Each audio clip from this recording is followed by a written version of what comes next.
Good afternoon, dear students. Myself, Dr. Neha Srivastava, Assistant Professor, School of Agriculture.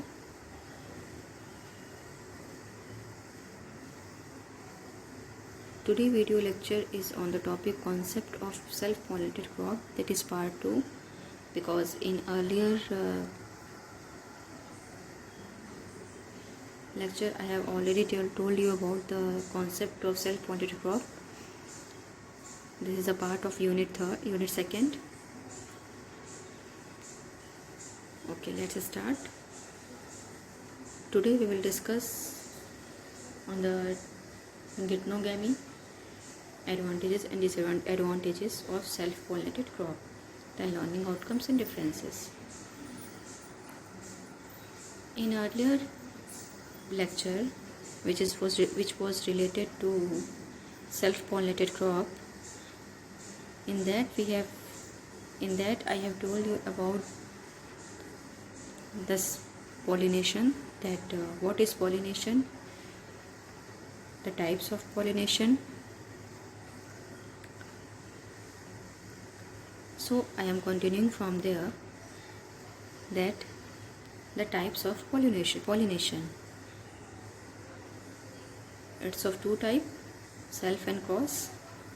And in self, it's of also two types. It's divided into two types, that is autogamy and geitonogamy. Autogamy, auto means self, gamy means marriage. In earlier lecture I have told you that when a marriage happens in the same flower. So autogamy, when the male and female part of the flower is present in the same flower. It's not in different plant or in the same plant. Means in one flower both male and female part is present. Example, I have told you that there was rice and some other example were also there. Wheat, all these were the autogamy. Yes. After that we have discussed about the mechanism of self-pollination, that what are the mechanisms which promote that yes, this plant this flower will be self-pollinated, or we can say that is self-pollinated crop. So we have studied different mechanisms: clistogamous flower, chesmogamous flower, position of anther. All these were the, and 2-3 more were there. How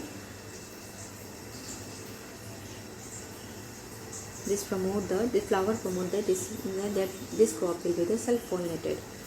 Okay, all this we have discussed earlier. Now we will discuss today the second part of the self-pollination, that is geitonogamy. Means in some crops having flower means male flower and female flower in the same plant but at different position.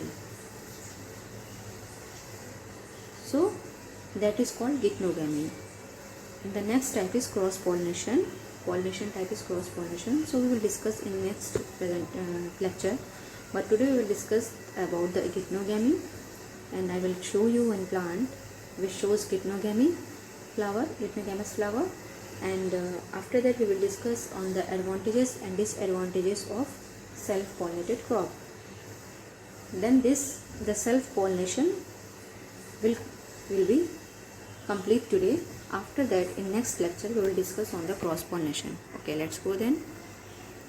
Geitonogamy.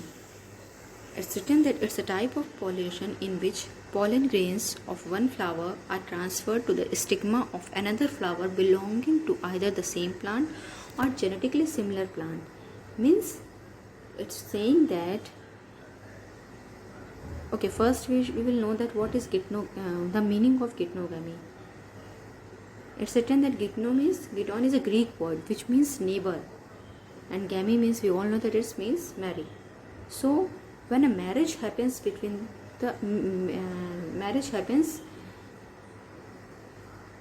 within the neighbor plant, or means either the neighbor plant or if the flower is in the same plant, then we can say that it is geitonogamy. Now it's clear what is geitonogamy, that marriage between the neighbors. So it's a type of pollination when pollen grains of one flower are transferred to the stigma of another flower which belong to either the same plant, means it belong to it should be on the same plant, or it can be genetically similar plant also. It can pollinate with a genetically similar plant also. So that is geitonogamy. Next point is that in geitonogamy the flowers often show modifications similar to ones found in xenogamy or cross pollination. Yes, here one point is confusing, that geitonogamous flower, how it is pollinating, it shows that it is cross pollinated crop, and we say also that it is cross pollinated because it shows, means the it show that functionally we can say that it is, means by the phenotypically when we will see, then we can say that it is cross pollinated because plant are different position and it can pollinate to other plant also. So it is definitely cross pollination, but not geitonogamy is functionally a cross pollination. It's a function, the function how it is pollinating, on that basis we can say that it is a cross pollinated, but the method is genetically it is self pollinated. The major example of geitonogamy is corn or maize. It is a main example or most common example of geitonogamy flower. Okay, now I think you all are clear that geitonogamy is functionally we can say that it is cross pollinated, but genetically it is self pollinated only, because the flower is present on the same plant but only position is changed, and it is also pollinating to the other genetically similar plant. So then we can say it is self pollinated. See, this is a maize plant. I think you all have seen maize plant very clearly. If you have visited to field in earlier semester, then you all have seen this plant. In this picture, every part of the plant is clear. The upper part is male inflorescences. The male inflorescences of maize is called tassel. Okay. What is the male inflorescences of maize plant is? That is tassel. Next, and the male, if we will separate this male inflorescences, so see here it is that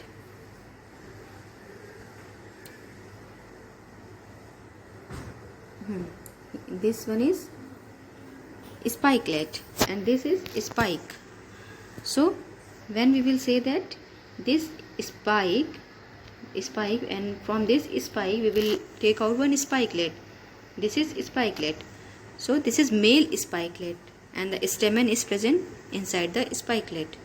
Okay.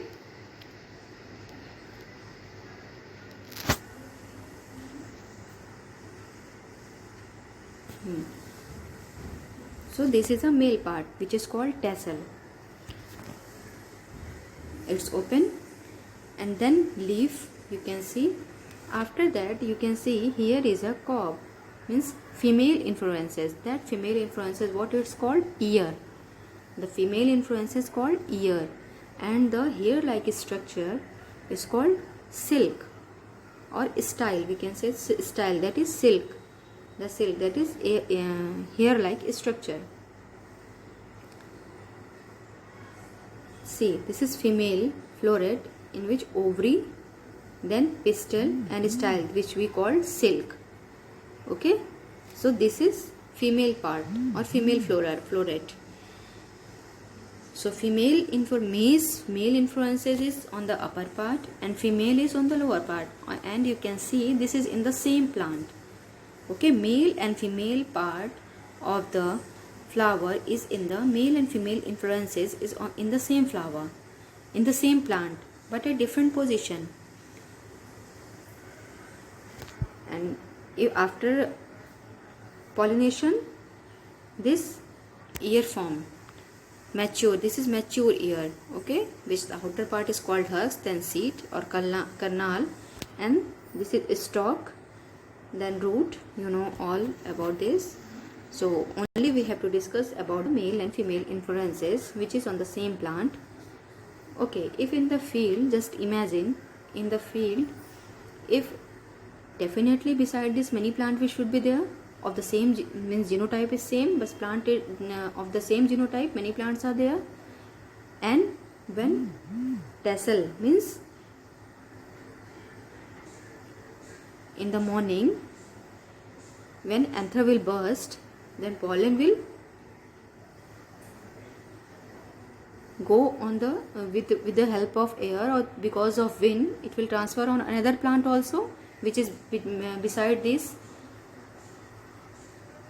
Definitely it will go and it will fall on this cob also, this ear also of the same plant, or this female inflorescences or this ear can receive other plant pollen also, because it's open, flower is open, it's not closed, anther is not inside the flower and it's open. So when anther will burst, then definitely it will, the same plant anther will also fall, and there is chances to that another plant anther can also fall on this. That's why it says that generally everyone says that it's a cross pollinated crop.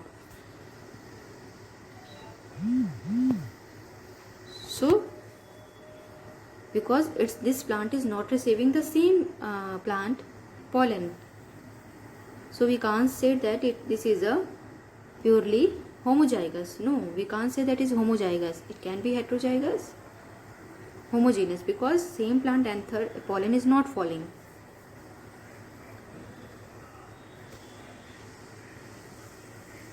So this is a maize plant. Within 1 week I will show you the emasculation and pollination technique of the maize plant and the other crop also. Then I think you will be very clear that how this is falling. So this is the example of Gycnogamous flower. Okay. Next we will discuss on the advantages and disadvantages of self-pollinated crop. Advantages of self-pollination. Now self-pollination types is over. First was autogamy and then was geitonogamy. Autogamy is we have studied earlier only. Then geitonogamy, which we studied today. Next is advantages. First is it maintains the parental character of purity or it maintains the parental characters or purity of the race indefinitely. Yes, self-pollination is pure. It maintains the purity.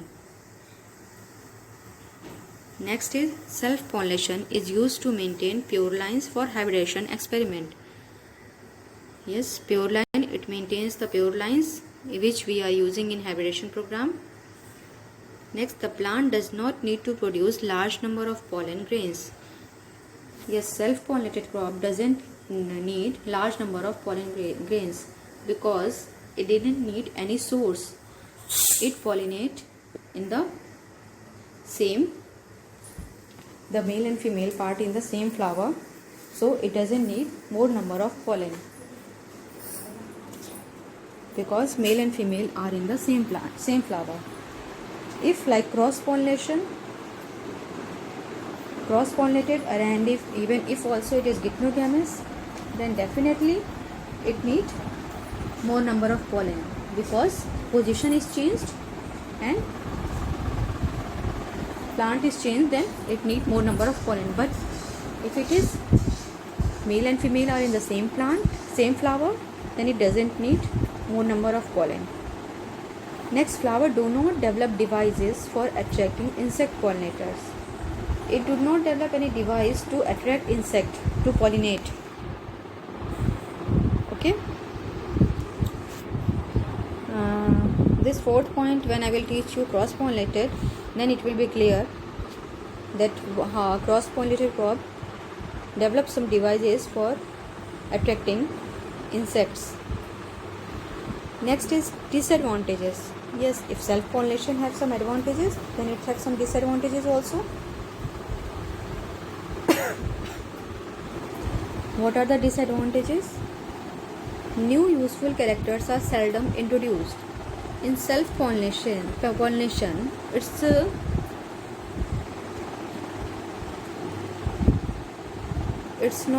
using means we can't use new research or new useful characters. If we want to transfer any character, then we have to go for cross pollination, or we have to use hybridization technique. So new useful characters are seldom introduced. Vigor and vitality of the race decreases with prolonged self pollination. The vigor and vitality of the plant is decreased with prolonged self-pollination.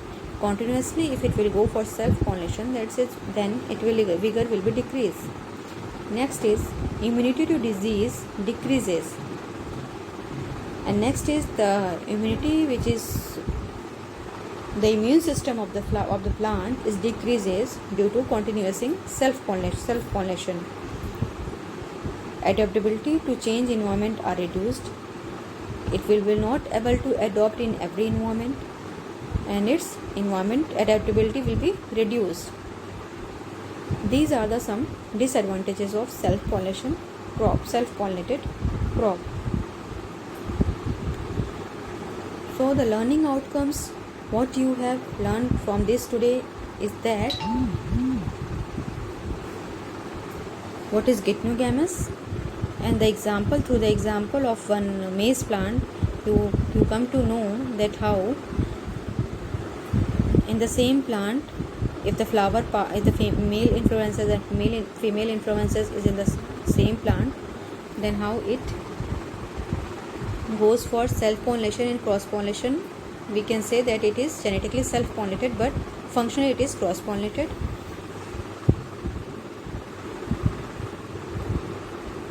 So these, and second, we come to know that what are the disadvantages and advantages of self-pollinated crop. This was the part of your lecture number 6 only. Yes, lecture number 6 only, which I didn't told you in lecture number 6. These are the references from where I have collected the information.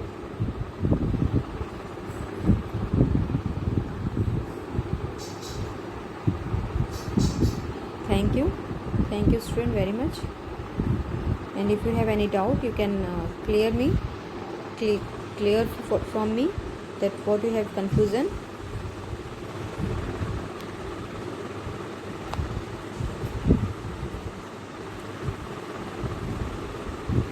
Thank you.